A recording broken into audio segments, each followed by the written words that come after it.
बिहार तो राहुल गांधी को चुनेगा। अगर किसी को अंधभक्ति करना है तो भैया जिसको चुनो। अगर एनडीए सरकार आ जाती है तो गुलाम बन जाएगा भारत फिर से। जी जी जी, देखिए इस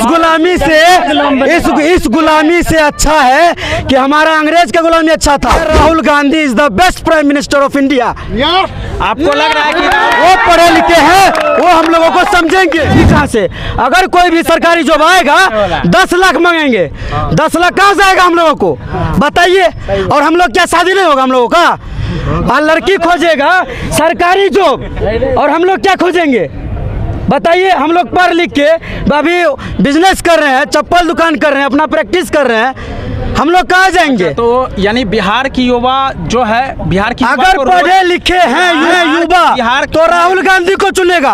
अगर किसी को अंधभक्ति करना है तो भैया जिसको चुनो, क्योंकि भुगतना सबको है। जीएसटी जो है सब पे लागू होगा, हिंदू मुसलमान सब पे लगेगा।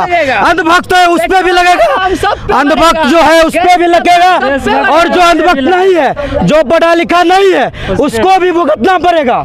हम लोग हैं, हम लोगों को भी गार घसना पड़ेगा। आपका नाम आपका नाम? मेरा नाम हुआ मोहम्मद मेराज अशरफ। हाँ, चलिए, आपने कहा कि इंडिया को हम लोग इसलिए चुन रहे हैं कि बेरोजगारी दर ज्यादा है, महंगाई दर ज्यादा है। जी, उसको कम करेगा। एनडीए को हम इसलिए दरकिनार कर रहे हैं कि क्योंकि वो पढ़ा लिखा नहीं, वो लोग हमको समझेगा नहीं, वो रोजगार नहीं दे पा रहा है। जी जी, वो जो है क्या कहते हैं बेरोजगारी पे वो सिर्फ विश्व गुरु, वो महंगाई पे काम नहीं कर पा रहा है। जी जी, कहीं ना कहीं तो ये भी हो सकता है कि एनडीए की जो सरकार है, एनडीए का पीएम जो है वो हिंदू मुस्लिम ज्यादा करता है। इस पर आप क्या कहिएगा? देखिए, इस पे जो हम खुले शब्द में कहना चाहते हैं, हिंदू मुसलमान पे जो है, देखिए कहीं आपको नहीं लगता है कि एनडीए की जितनी भी पार्टी है, जितनी भी पार्टी के बड़े बड़े लीडर है, वो जो है धर्म की राजनीति करता है? जी, धर्म पे विपक्ष हर बार उस पे एलिगेशन लगाता है। इंडिया का आप जी जी जी, ये राइट है। इंडिया अलायंस के श्री जो आपके जो श्री राहुल अभी प्रचार में आप देख सकते हैं, राहुल गांधी जो है वो बार बार एलिगेशन लगाते हैं कि इंडिया, ये जो है आपके पीएम जो है, या जितने भी इंडिया का उठा के देख लीजिए, जितने भी वो जात पात और धर्म की राजनीति करते हैं। इस पर आप क्या कहना चाहिए? इस पे मैं यही कहना चाहता हूँ, अभी हाल फिलहाल में हमने देखा एक समाचार पत्र यूपी में जो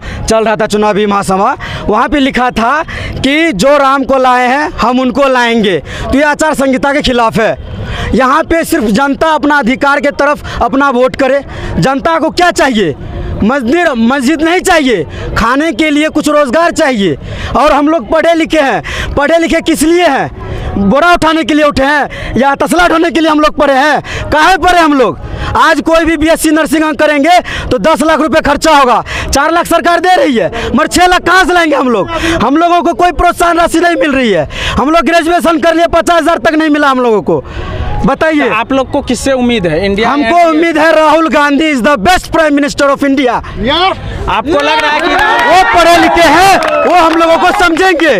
राहुल गांधी बहुत अच्छे हैं, पढ़े लिखे हैं, उनको इस बार दिया जाए एक मौका तो हम कहेंगे कि युवा का भविष्य सुधर सकता है। अगर अच्छा ठीक है, अगर देश को गुलाम बनाना है तो एनडीए को लाइए। किसका गुलाम? किसका गुलाम? किसका गुलाम? गुलाम जो है नेता सबका गुलाम बनेगा ये जनता। हाँ। जनता का क्या कोई जाने दिया? अगर एनडीए सरकार आ जाती है तो गुलाम बन जाएगा भारत फिर से। जी जी जी, देखिए इस गुलामी से अच्छा है कि हमारा अंग्रेज का गुलामी अच्छा था। पढ़े लिखे को मौका मिलता था। भीमराव अम्बेडकर गए पढ़ने के लिए विदेश, कैसे गए? वो तो एक अछूत जाति से थे, उनको अंग्रेजों ने भेजा। अंग्रेजों ने नहीं यहाँ पे नहीं, एक राजा थे, ब्राह्मण थे, जी, ब्राह्मण ने भेजा, अंग्रेजों ने नहीं भेजा। अंग्रेजों ने नहीं भेजा। मैंने ये जी इतिहास हम भी पढ़े हैं, पढ़ा लिखा, उसको अच्छा मौका मिला। अरे उतना इतिहास को जाने दीजिए। जी बोला कि Rahul Gandhi is the best prime minister of India in this present time. यानी प्रेजेंट टाइम में जो है Rahul Gandhi is the best prime minister है अभी। क्यों? आखिर उसमें ऐसा क्या देख रहे? विपक्ष तो बार बार उसको बोल रही है वो पप्पू है, ऐसा कुछ है एलिगेशन। पप्पू अगर है तो 10 साल से भी देख रहे हैं हम ये जो प्रधानमंत्री हैं, ये सिर्फ अच्छा ठीक है, आप कह रहे हैं 10 साल, लेकिन जो है जो एनडीए का आप आगे लगातार जो चुनावी रैली चल रहा है, वह कहते हैं कि आपने हमको 10 साल दिया और मैंने विकास की गति को दिखाया आपको। 70 साल से कांग्रेस की सरकार थी, अभी भी राहुल गांधी कह रहे हैं कि गरीबी हटाओ, और 70 साल अगर आप बैक चले जाइए तो उसके जो है पूरे एक खानदान का आप उठा के देख लीजिए जी, जी, लिस्ट, जी। वह भी यही कह रही थी गरीबी हटाओ। इस पर आप क्या कहना चाहिए? देखिए सबसे पहली बात, क्योंकि अगर यह मेरा नहीं, विपक्ष का सवाल है। जी जी जी जी no no no no no no विपक्ष का सवाल है। जी देखिए, सबसे पहली बात, जब कांग्रेस सरकार थी तो हर चीज़ गवर्नमेंट थी, जैसे बैंक हो गया, ठीक है, रेलवे हो गया। आज जब 10 साल में हम लोग देख रहे हैं कि अगर हम लोग ड्रीम 11 खेलते हैं 1 करोड़ रुपए मिलता है तो सरकार को 28% GST देना पड़ता है। बताइए क्या बचेगा इन लोगों को? और हम लोगों जो है ड्रीम 11 सट्टाबाजी करते हैं। सट्टाबाजी यहाँ पे सरकार जो है, सरकार करा रही है सर, मतलब सरकार, हम लोग बेरोजगार हैं सर, सट्टाबाजी पे भी टैक्स ले रही है सरकार। जी सर जी, बताइए। और आप यहाँ पे देख सकते हैं डायरेक्ट है, इलेक्ट्रल बॉन्ड पे जो घोटाला हुआ है 6000 करोड़, ये किसका पैसा गया? जनता का पैसा गया। सरकार कहाँ से लाई पैसा? पहले कांग्रेस के जमाने में 55 लाख करोड़ में कर्जा में थी, कांग्रेस के जमाने में। आज के जमाने में भारत कितना कर्जा में है? 1,55,000 करोड़ कर्जा में है, 205 लाख करोड़ बताइए कर्जा में है। तो क्या ये महंगाई भी बढ़ गया? पहले 50 किलो अनाज उठाते थे, गेहूं चावल, आज 5 किलो में हम लोग उछल रहे हैं, 5 किलो में हम लोग उछल रहे हैं। बताइए क्या दिन चलेगा? कितना दिन चलेगा 5 किलो अनाज? बताइए आप। नहीं चाहिए, शिक्षा चाहिए। शिक्षा देखिए, शिक्षा मिल जाएगा, मगर शिक्षा से पहले रोजगार चाहिए, खाना चाहिए, कपड़ा चाहिए, मकान चाहिए, उसके बाद शिक्षा चाहिए, स्वास्थ्य चाहिए, ये सब चाहिए हम लोगों को।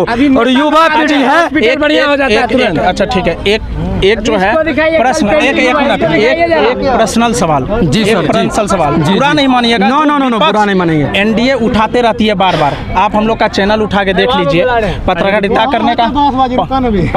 करने का आप लोग, हम लोग का ढंग उठा लीजिए। मैं अभी एलिगेशन लगाता हूँ गोदी मीडिया, हम लोग गोदी मीडिया वाला काम नहीं करते हैं। कोई किसी को खाने नहीं देता है। दो शब्द गोदी मीडिया पर भी बोलेंगे जी, रहने दीजिए।